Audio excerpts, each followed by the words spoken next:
매일 성경 묵상 나눔입니다. 오늘은 1월 15일 금요일입니다. 누가복음 6장 1절에서 11절이 오늘의 본문입니다. 본문을 읽습니다. 안식일에 예수께서 밀밭 사이로 지나가실새 제자들이 이삭을 잘라 손으로 비비어 먹으니 어떤 바리새인들이 말하되 어찌하여 안식일에 하지 못할 일을 하느냐.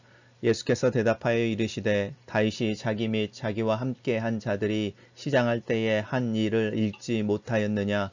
그가 하나님의 전에 들어가서 다만 제사장 외에는 먹어서는 안 되는 진설병을 먹고 함께한 자들에게도 주지 아니하였느냐. 또 이르시되 인자는 안식일의 주인이니라 하시더라. 또 다른 안식일에 예수께서 회당에 들어가사 가르치실새 거기 오른손 마른 사람이 있는지라. 서기관과 바리새인들이 예수를 고발할 증거를 찾으려고 하여 안식일에 병을 고치시는가 엿보니 예수께서 그들의 생각을 아시고 손 마른 사람에게 이르시되 일어나 한가운데 서라 하시니 그가 일어나 서거늘. 예수께서 그들에게 이르시되 내가 너희에게 묻노니 안식일에 선을 행하는 것과 악을 행하는 것, 생명을 구하는 것과 죽이는 것 어느 것이 옳느냐 하시며 무리를 둘러보시고 그 사람에게 이르시되 내 손을 내밀라 하시니 그가 그리하매 그 손이 회복된지라. 그들은 노기가 가득하여 예수를 어떻게 할까 하고 서로 의논하니라. 오늘 본문은 두 개의 단락으로 나누어져 있고 두 사건 다 안식일에 일어난 또 안식일과 관련되어져 있는 내용입니다. 단락별로 살펴보겠습니다. 첫 번째 단락입니다. 첫 번째 단락은 안식일이라는 단어로 시작하고 있죠. 그래서 이 일이 일어난 때가 안식일이라고 말합니다. 그때에 예수님이 이제 지나가시는데 밀밭 사이를 지나가시는데 제자들이 이삭을 잘라서 손으로 비벼 먹었다라고 말합니다. 아마 여행 중에 제자들이 허기가 들었을 가능성이 있죠. 그럴 때에 이 바리새인들이 문제 제기를 하는데 이제 문제 제기의 내용이 뭐냐면 하지 못할 일이라고 말하는, 그래서 이삭을 잘라 손으로 비벼 먹었다라고 하는데 포커스가 있는 것이 아니고 여기에 포커스가 있죠. 그게 하지 못할 일이 포커스가 아니고 안식일에 하지 못할 일인 거죠. 그래서 안식일에 이삭을 잘라서 손으로 비벼 먹는 것이 안식일에 허락되어져 있지 않은데 어떻게 그 일을 하느냐라고 이제 문제를 삼는 거죠.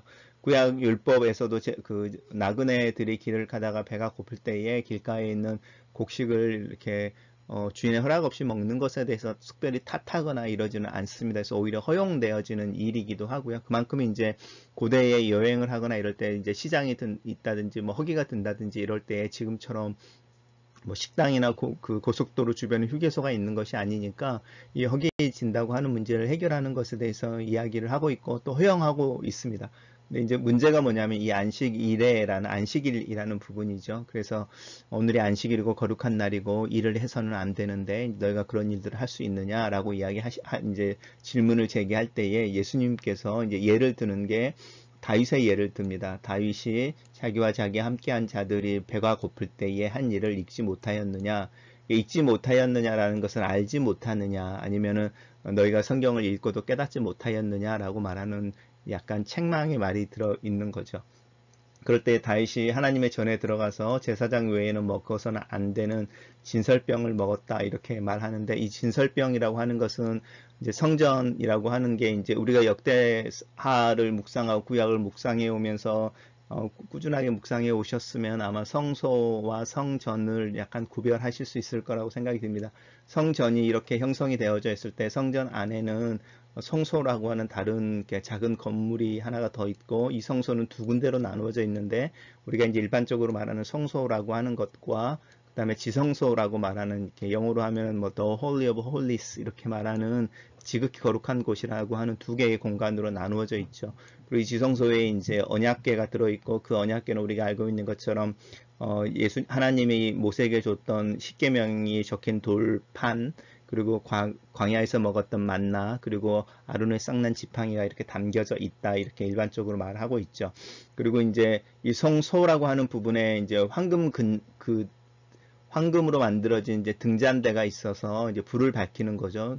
등잔 대가 있고, 그 다음에 이제 진설병을 놓는 대가 있어서 여기에 이제 12개의 우리로 하면 뭐 시루떡 정도 되는 떡을 놔두는 거죠. 각 지파를 상징하는 것으로서 진설병이라는 뜻이 앞에 놓여져 있는 떡이라는 뜻입니다. 그래서 하나님 앞에 놓여져 있는 각 이스라엘 지파를 상징하는 12개의 떡이 있었고, 그 떡을 일주일씩 하나님 앞에 이렇게 놔뒀다가 일주일이 지나면 이제 제사장들이 그걸 나눠서 먹는 그런 게 있습니다. 그리고 여기에 이제 분향단이라고 해서 향을 피우고 이제 제사장들이나 대제사장들이 하나님 앞에서 기도하는 분향단이 있습니다. 그리고 이제 이 뜰에 가면 우리가 잘 알고 있는 번제단이 있고, 번제단에 가기 전에 자기를 씻는 물두멍이라고 하는 제사장들이 이제 제사를 드리기 전에 손을 씻거나 몸을 정결케 하는, 아니면 이제 제사를 드리고 난 후에 몸을 씻는, 이렇게 물을 담아 놓는 그릇이 놓여져 있는데, 이게 이제 가장 기본적인 성전의 기본적인 모습인 거 알고 계실 거라고 생각합니다. 그래서 이제 진설병을 먹었는데, 제사장만 먹는 걸 먹었는데 하나님 그것을 책망하시거나 또 성경 안에서 문제로 삼지 않은 이야기들을 너희가 알지 못하느냐라고 말하면서, 안식일이라고 하는 것만큼이나 중요한 게 사실은 이 사람의 생명인 것이고, 여행하는 사람들이나 이동하는 사람들에게 있어서 이 배고픔이라고 하는 것은 죽고 사는 문제와도 연관되어져 있어서 뭐가 더 중요하냐, 사람의 생명이 사실은 더 중요한 부분을 이야기하는 겁니다. 그리고 이제 또 예수님께서 한마디를 더 붙이시는데, 인자는 안식일의 주인이다 이렇게 말합니다. 그래서 예수님은 누가복음에서 특별히 당신을 부르실 때에 인자라는 표현을 많이 씁니다. 사람의 아들이라는 뜻인데요. 특별히 이제 다니엘서 같은 경우에 사람과 같으신 이 이렇게 말하면서 이제 일반적으로 메시아를 이야기하려고 할 때 또 특별한 의미로 이렇게 인자라는 표현을 누가복음에서 많이 쓰십니다. 그래서 이제 인자라는 표현은 나라고 말할 수 있죠. 예수님이 뭐라고 말씀하시는 거냐면, 나는 안식일의 주인이다 라고 말씀하시는 것입니다. 이 주인이라는 것과 안식일이라는 게 있는데, 우리가 잘 아는 것처럼 안식일은 하나님이 만드신 것이죠. 7일의 천지창조 중에 하나님이 시심으로 만들어낸 맨 마지막에 만들어진 게 안식일인데, 그 안식일의 주인이다라는 뜻은 첫째는 예수님이 이 안식일을 만드셨다는 거죠. 요한복음에서 나오는 것처럼 이 세상에 있는 모든 것이 말씀이신 하나님에 의하여, 또 하나님을 위하여 하나님 안에서 만들어지고 존재하는 것, 이런 이야기를 할 때에 그 안식일이 만들어지는 창조의 과정 가운데 있어서 그 주권, 소유권을 이야기하는 거죠. 주인이라고 말하는 것이 소유권을 이야기하는 거니까. 또 하나가 있는데, 그래서 창조로 가면은 내가 이 안식일을 만들어낸, 이렇게 이야기하는 어떤 신적인 권위에 대한 이야기를 하고 있는 것이고요. 또 이 안식이라고 하는 부분이 구원의 궁극적인 목적이지요. 그래서 이제 성경에서 보면은 이제 구원에 대한 또 다른 표현이 회복인 것이고 안식인 것이어서, 히브리서에서 이제 그런 이야기가 나오는데, 예수 그리스도께서 단번에 드리신 영원한 제사로 인하여 우리가 안식 가운데 들어간다라고 말하는, 예수 그리스도께서 이 안식을 회복하시고 또 이루어내시는 주인이 되시죠. 그래서 과거는 창조의 때, 그리고 이제 미래로 가면은 예수님의 구원의 사역의 완성으로 하나님의 백성들에게 주어지는 안식일이라고 하는 두 가지 면 모두에서 주인이라는 표현을 쓰고 있습니다. 그것을 만들어내신 분이고, 그게 가능하게 하신 분이시고, 그걸 소유하고 계시는 분이라고 당신의 어떤 신성에 대한 이야기도 하고 계십니다. 단락을 요약해 보겠습니다. 저는 이 단락을 안식일에 예수의 제자들의 밀 이삭을 잘라 손으로 비벼 먹으니 바리새인들이 비난한다. 예수께서 제자들의 행동을 허락하시고 인자는 안식일의 주인이라고 대답하신다. 이렇게 저는 요약해 봤습니다. 두 번째 단락입니다. 두 번째 단락에 또 다른 안식일에 라고 말하는데, 앞에 있던 안식일에 그 밀싹을 손으로 비벼 먹는 것과 다른, 그 일이 일어났던 것과 다른 안식일이라는 뜻이죠. 그게 언제인지 바로 이어지는 안식일인 건지 아니면 시간차가 있는 어떤 안식일인지는 잘 알 수 없지만 그 다른 날인 거죠. 안식일에 예수께서 회당에 들어가서 가르치시는 것을 볼 수 있습니다. 이 회당에서 들어가서 가르치실세라고 하는 말이 되게 자연스럽죠. 어떤 회당이 아니고 이렇게 어떤 콕 집어서 어떤 이렇게 회당, 예수님이 자주 가셔서 가르치셨던 이렇게 회당이 있으시죠. 그래서 우리가 일반적으로 이 회당이나 이 사건이 일어났던 데가 아마 가버나움일 거다. 이제 우리가 이렇게 예상을 많이 합니다. 그래서 예수님께서 자주 가셨던, 그리고 가르치셨던데 그 회당인 것이고, 그리고 예수님께서 거기에 주로 오셔서 안식일날 이렇게 말씀을 나누시고 가르치시는 걸 알기 때문에 이 바리새인과 서기관들이 이제 예수를 고발할 증거를 찾으려고 이미 거기에 와 있는 거죠. 그러면서 이제 안식일에 병을 고치는가 보려고 엿본다라고 표현을 하는데, 이 엿본다라는 표현이 이제 그 본문에서 이제 특별히 복음서에서 예수님에게 어떤 흠집을 잡으려고 할 때 이 모습이 많이 나옵니다. 엿본다라는 것. 근데 이제 거기에 오른손이 마른 사람이 있었다라고 말하는데, 사실은 오른손이 마비되어진 사람입니다. 그래서 나면서부터 어떤 지체로 오른손에 힘이 없고 이렇게 어떤 그 정상적이지 않은 이런 사람이라기보다는 무슨 일이 있어서 오른손에 마비가 온 사람, 그래서 오른쪽에 뭐 이렇게 그 마비가 온 사람이고요. 이제 이 사람의 모습이 사실은 뭐라고 그러죠? 막 그 죽을 병이라고 이야기하는 그런 거는 사실은 아닌데, 이제 우리가 오른손이라는 표현에서 나온 의미가 있습니다. 이스라엘 사람들은 오른손을 되게 중요하게 생각했고 왼손을 쓰지 못하게 하고, 그래서 모든 일들을 다 오른손으로만 했던 사람이니까 이 오른손이 마른 사람은 생명에는 지장이 없지만 일상생활은 사실은 하나님의 법대로 살아내지 못하는 사람인 거죠. 오른손을 사용하지 못해서 그 사람은 왼손을 사용해야 되는 거고, 그 왼손을 사용한다는 것만으로도 이제 바리새인들이나 그 유대인들의 율법이나 풍습에 있어서 이제 지적을 당하거나 또 약간 멸시를 당할 수 있는 그런 일상의 자연스러운 삶을 살지 못하는 그런 의미가 이 오른손이 마른다라는 뜻에 있습니다. 그러니까 생명의 문제가 아니고 일상생활에 굉장한 지장을 가지고 있고 또 사회적으로 종교적으로 그렇게 정당하지 않는 이런 대우를 받는 사람인 거죠. 이제 그 사람을 일어나 한가운데 세우시는 거죠. 이 세운다는 이야기에, 일어나 한가운데 세운다는 이야기가 자연스럽게 이 바리새인이나 서기관들이 예수님을 엿보는 부분과 연관되어서 대조되고 있죠. 그래서 이제 예수님께서 그들의 생각을 아시고라고 말하는데, 뭐 마태나 누가에서는, 마태나 마가에서, 특별히 마가에서는 예수님께서 이 바리새인과 서기관들이 가지고 있는 생각을 아시고 이렇게 속에서 분노하셨다, 노하셨다, 이제 화가 나셨다, 이런 이야기를 똑같은 속에서 쓰고 있습니다. 어쨌든 이제 손이 마른 사람을 가운데 세우고 그를 세워놓고 이제 그들에게 묻는데, 이 그들은 누군지 아시겠죠? 바리새인과 서기관들인 거죠. 이야기를 하시기를 안식일에 선을 행하는 것과 악을 행하는 것, 생명을 구하는 것과 죽이는 것 어느 것이 옳으냐라고 말하는 거죠. 그래서 이 안식일이라고 하는 것이 왜 있느냐? 하나님이 우리가 이제 이야기하는 7일의 창조 속에서 맨 마지막에 안식일을 하나님이 쉬심으로 만들어내신 거라고 할 때, 지금은 하나님의 창조의 의미가 사실은 하나님 만드신 모든 피조계가 안식 가운데 있는 거죠. 하모니, 또 어떤 오더라고 말하는 질서 가운데, 조화 속에 평화 가운데 있는 것이 하나님이 천지를 창조하실 때 이제 의도하셨던 가장 큰 어떤 밑그림이셨고 보고 싶어 하셨던 하나님의 계획이었는데, 그 안식일이 그렇게 살리고 회복하고 조화를 이루고 자기의 어떤 일상의 삶을 가장 자연스러운 것들을 살도록 하는 것이 안식일의 가장 큰 목표이고, 그래서 쉬라고 하는 건데, 너희들이 그 안식일을 이렇게 종교적인 의미로 하지 말아야 될 것으로 가득 차 있는, 그러니까 쉼의 문제가 아니고 율법의 문제로 바꿔버리는 것에 대해서 하나님이 지금 이렇게 예수님이 분명하게 지적하고 있는 것이죠.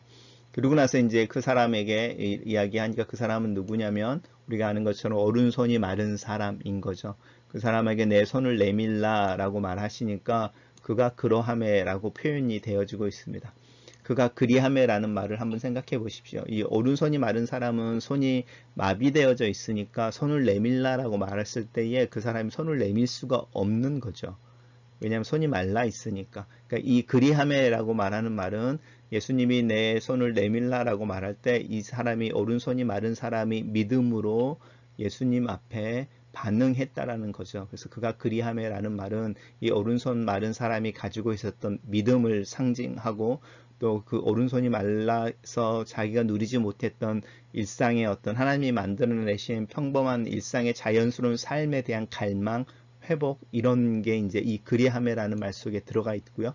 그래서 그 손이 회복되어졌다라고 말하는데, 이 회복되어졌다라는 말의 뜻은 이전처럼 이렇게 그 리페어 됐다, 이런 뜻입니다. 그래서 이 오른손 마른 사람이 나면서부터 오른손이 말란 것이 아니고 어느 순간에 뭐 중풍이라든지 어떤 이유로 마비가 온 사람이라고 우리가 이제 그 예상을 하는 이유가 이 회복된다는 뜻 때문이기도 한데, 이 회복된 것은 이전의 상태로 돌아갔다라는 뜻입니다. 그래서 예수님의 사역의 가장 기본적인 부분들이 이제 재창조라는 표현을 많이 쓰는 이유가 있는데, 그 재창조가 바로 이 회복인 거죠. 그럴 때 그들은 이라고 말하는데, 이제 이 그들은 서기관과 바리새인들이고 노기가 가득하였다라고 말하는데, 이 노기가 가득하였다는 뜻은 뭐냐면 화가 나서 미칠 지경이 됐다. 그들의 감정과 또 그들의 사고가 멈출 정도로, 이제 영어로 표현을 하면 마음을 잃어버렸다, 막 이렇게 표현을 쓰잖아요. 그래서 이 노기가 가득하다는 뜻은 단순히 화를 냈다는 게 아니고, 화를 참을 수 없어서 막 어쩔 줄 몰라 하는 발을 동동 구르는 이제 그런 화에 대한 이야기를 하는 거죠. 감정적으로 폭발해서 이성이 사라져 버리는 그런 노에 대해서, 화에 대해서 이야기하면서 그들이 어떻게 예수를 할까라고 의논한다라는 말로 이야기가 마치고 있습니다. 단락을 요약해 보겠습니다. 저는 이 단락을 다른 안식일에 회당에서 오른손 마른 사람을 고치시며 안식일에 선을 행하고 생명을 구하는 것이 옳다고 하신다라고 요약해 봤습니다. 묵상 포인트입니다. 당시에 나그네들이 길을 가는 중에 배가 고플 때에 길가의 곡식을 손으로 따먹는 것이 허용되어 있었다. 문제는 안식일이었다. 안식일에 하지 못할 일이라는 바리새인들의 비난에 대하여 예수께서는 제자들을 방어해 주신다. 다윗과 그 일행이 배가 고팠을 때 제사장들에게만 먹도록 허용되었던 진설병을 먹었다. 문자로 기록된 율법보다 그 율법에 담긴 정신이 더 중요하다는 것이다. 율법은 사람을 살리기 위한 것이다. 하나님과 올바른 관계, 그 관계에 기초한 다른 사람들과의 올바른 관계에 대한 가르침이 율법이다. 이 정신이 사라져버리면 형식은 화석이 되어버린다. 내 신앙에는 어떤 내용이 담겨져 있는 것일까? 내 신앙에 예수 그리스도의 사랑이 담겨져 있을까? 그러면 그 사랑은 어떤 모습일까? 그 사랑이 살아서 숨쉬고 있을까? 내 사랑은 하나님이 보시기에, 주님이 보시기에 살아있어 보일까? 안식일의 주인으로 오시는 예수 그리스도를 생각해 본다. 안식일은 하나님이 만드신 날이다. 안식일의 주인은 안식일을 만드신 분이라는 뜻이다. 또한 이 세상을 회복시키시고 인간들에게 영원한 안식을 주실 분이라는 뜻이다. 안식일은 창조의 완성으로서 하나님의 영광이며 인간의 유익을 위한 것이었다. 하나님의 계획과 의도, 일하심이 그의 백성들의 오해와 무지에서 나온 종교적 열정에 의해 왜곡되고 부정되는 것을 본다. 내 신앙과 믿음에서 하나님을 향한 열정에서 나오는 이 왜곡의 문제를 어떻게 해결할 수 있을까? 하나님의 판단이 두려워지는 요즘이다. 내 입에서 나오는 가르침과 신앙에 대한 많은 말과 행동이 정말로 사람을 살리는 그 일을 하고 있는지, 하나님의 뜻을 더 명확하게 드러내고 있는지, 하나님 앞에서 하나님의 계획과 의도를 잘 이해하고 맞게 행동하는 것인지 내 자신을 돌아본다. 예수께서 안식일에 회당에 들어가셔서 가르치실 때에 오른손이 마른 사람, 즉 오른손이 마비로 사용하지 못하는 일을 보셨다. 오른손이라는 말의 암시는 일상의 삶의 어려움을 의미하고 있다. 주님께서 그 안식이 없는 안식일을 보고 계셨다. 그리고 바리새인들과 서기관들의 악한 생각을 보셨다. 예수의 행적을 엿보며 흠을 잡으려는 악의적인 태도를 보셨다. 예수께서 공개적으로 오른손 마른 자를 고쳐주신다. 내 손을 내밀라라는 예수의 말에 오른손이 마비되어 움직일 수 없는 그 자는 믿음으로 자기의 오른손을 내민다. 나음을 받고 싶고 일상의 평범한 삶을 살고 싶은 마음에 믿음이 더해진 것이다. 그리고 그의 손이 회복되어진다. 이전의 상태로 다시 회복된다. 구원이라는 단어의 의미가 바로 이 회복이라는 것이다. 하나님과의 관계가 회복되고 나와 내 자신의 관계가 회복되고 나와 내 이웃의 관계가 회복되는 것이 구원이다. 이 회복된 관계가 하나님께서 창조 때 의도하셨던 안식, 곧 안식일의 의미이다. 종교적 열심을 가진 이들은 예수의 행동을 보고 화가 나서 어찌할 바를 모른다. 모든 감각과 이성을 잃고 미친 사람처럼 화를 낸다. 그리하여 하나님의 뜻을 행하는 예수를 죽이려고 의논한다. 신앙과 하나님의 이름으로 흘려진 수많은 피해의 원인이 바로 이 종교적인 열심이 만들어내는 파괴였다. 지금도 하나님의 이름으로 하나님을 슬프게 하는 일들이 일어난다. 나는 내 자신을 겸손하게 하고 하나님의 은혜와 긍휼을 구하게 된다. 주님의 마음, 올바른 생각, 건전한 상식, 사람을 위한 결정이 필요한 때를 살고 있다. 나의 관계 속에서 곤고한 자들, 필요가 있는 자들을 발견하고 섬기기 위해 구체적으로 행동해야 하는 때이다. 글로 쓰는 기도입니다. 종교적 열심을 내는 것이 아름다워 보입니다. 종교적 열심이 하나님을 기쁘시게 한다고 생각합니다. 하나님, 나도 이런 열정을 갖기를 원합니다. 이 열정이 주님이 원하시는 방법, 올바른 방향으로 사용되어질 수 있도록 도와주시옵소서. 주님의 마음, 주님의 생각, 주님의 관점을 가질 수 있도록 나를 지도하시고 가르쳐 주시옵소서. 건전한 상식 안에서 이 열정을 가지고 살아내는 신앙의 모습을 그려봅니다. 사람을 살리시는 하나님을, 사람과 사람이 평안하여 조화를 이루게 살기를 원하시는 하나님을 보게 하시고 열심으로 그 하나님을 드러낼 수 있도록 나를 사용하시옵소서. 내 삶의 이 일을 위해 조금 불편해질 수 있도록 허락하는 용기를 내어봅니다. 내가 먼저 멈춰 설 수 있게 하시고 이웃을 먼저 가게 할 수 있는 믿음의 여유를 주시옵소서. 내가 가진 것을 정말로 그것이 필요한 일을 위해 나눠줄 수 있는 긍휼의 마음을 주시옵소서. 내 신앙이 이 세상 보기에 이기적이고 극단적으로 이해되어지는 것이 아니라 나누고 섬기고 살아낼 수 있는 가능성 있는 모습이게 하시옵소서. 주님의 지혜가 필요한 시대를 삽니다. 하나님, 나에게 지혜를 주시옵소서. 다시 한번 기도하오니 주님의 마음, 주님의 지성, 주님의 관점을 배우게 하시옵소서. 그리하여 내 삶의 내 관계 속에서 내 행동을 통하여 하나님의 안식이 드러나고 또 이루어지도록 나를 사용하시고 축복하시옵소서. 예수님 이름으로 기도합니다. 아멘.